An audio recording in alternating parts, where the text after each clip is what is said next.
you really can't rely on motivation. You know, you just kind of have to keep doing it. When I started painting, I treated it like a full-time job. I would sit down for 8 hours, I'd fall asleep and wake up, start painting again.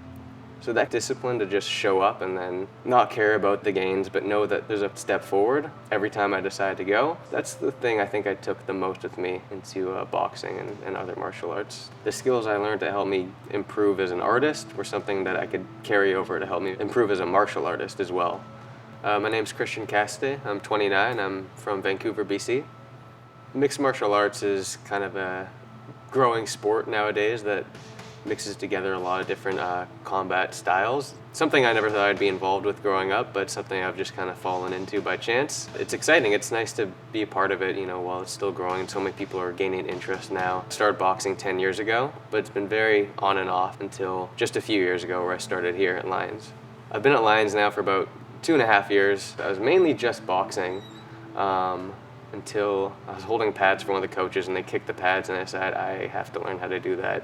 And I thought the best way would be taking private lessons. I kind of started just in the middle of COVID when things were kind of awry. Without notice, things would stop, shut down for weeks on end. We had to clean out, or because certain restrictions were put in place. There were times where we weren't really allowed to run any classes, only private lessons, or people weren't allowed to partner up. And it was kind of like fortunate in a way because eventually classes shut down a little bit and that was all we could do. And that kind of really helped my progress. Even though I had a boxing background, taking Muay Thai private lessons really helped me improve.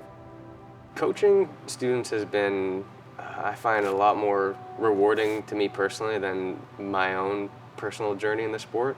I find a lot of the time motivation can be kind of fleeting. I think it takes more so discipline and faith that that discipline is going to pay off.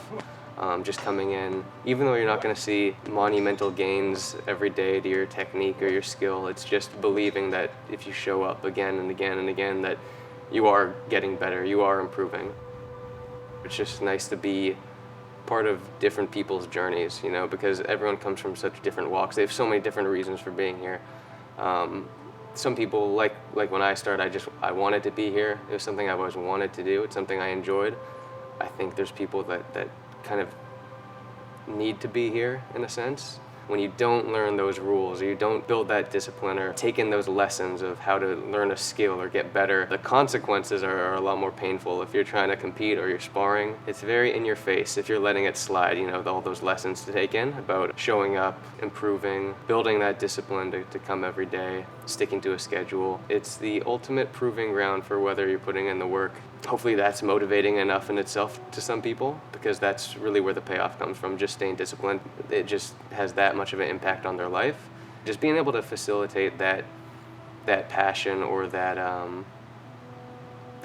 drive they have to better themselves, I don't know, that's what I find rewarding.